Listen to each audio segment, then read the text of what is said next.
কুমারী হলে সহবাসে রক্তপাত হবে। সেজন্য বাসরাতে অনেকে সাদা চাদর বিছিয়ে দেন যাতে রক্তের দাগ ভালোভাবে বোঝা যায় বউ কুমারী কিনা সেই পরীক্ষাটা যাতে হয়ে যায়। এই যে 3টা পদ্ধতি বললাম, এগুলো কতটুকু নির্ভরযোগ্য? আসলে কি এগুলো ব্যবহার করে বোঝা যায় একজন নারী কুমারী কিনা? এই পরীক্ষাগুলো নিয়ে সর্বশেষ মেডিকেল সায়েন্স কি বলে তা এখন বুঝিয়ে বলবো। প্রথমেই আসি 3 নাম্বার উপায়ে, প্রথম সহবাসে রক্তপাত। 100 জন নারীর উপরে করা একটা গবেষণায় দেখা গেছে যে 44 জনেরই প্রথম সহবাসে রক্তপাত হয়নি। সংখ্যাটা কিন্তু কম না, প্রায় অর্ধেকের কাছাকাছি নারী প্রথম সহবাসে রক্তপাত হয়নি। এমনকি কোনো ব্যথাও হয়নি 32 জনের। এমন আরও গবেষণা আছে যাতে দেখা গেছে প্রথম সহবাসে সবার রক্তপাত হয় না। রক্তপাত হওয়া এবং না হওয়া দুইটাই স্বাভাবিক।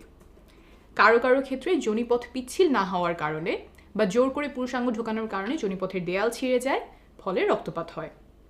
এরপর আসি 2 নাম্বার উপায়, হাইমেন ইন্সপেকশন বা সতীচ্ছদ পর্দা দেখে বোঝা যায় কিনা নারী কুমারী।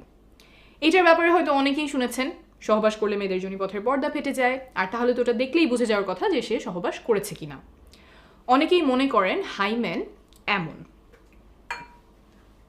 এইভাবে যোনিপথের মুখ আটকে রাখে, সহবাস করলে পর্দাটা এমনভাবে ফেটে যায়। তাহলে ভালো করে দেখলেই বোঝা যাওয়ার কথা যে নারী কুমারী কিনা।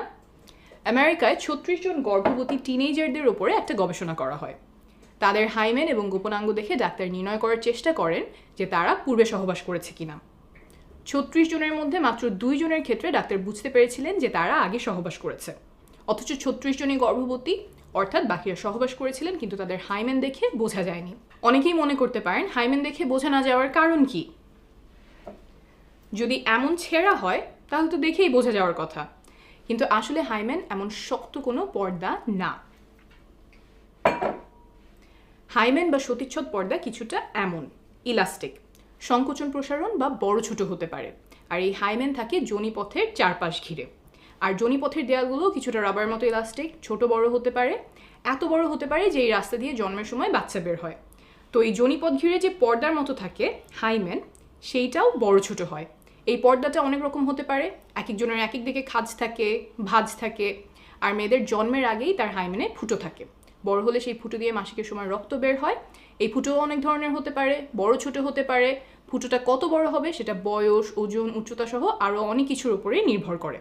আবার সহবাস ছাড়াও অনেক কারণে হাইমেনে টান পড়তে পারে বা এক অংশ চিড়ে যেতে পারে, যেমন খেলাধুলা, আঘাত পাওয়া, তারপর মাসিকের সময় ট্যাম্পন ব্যবহার করা ইত্যাদি। এই সব কারণে হাইমেন দেখেই নিশ্চিতভাবে বলা সম্ভব না একজন নারী পূর্বে সহবাস করেছিলেন কিনা। এখানে বলে রাখা ভালো যে কারো কারো জন্মের সময় হাইমেনে ফুটো নাও থাকতে পারে। মেডিকেলের ভাষায়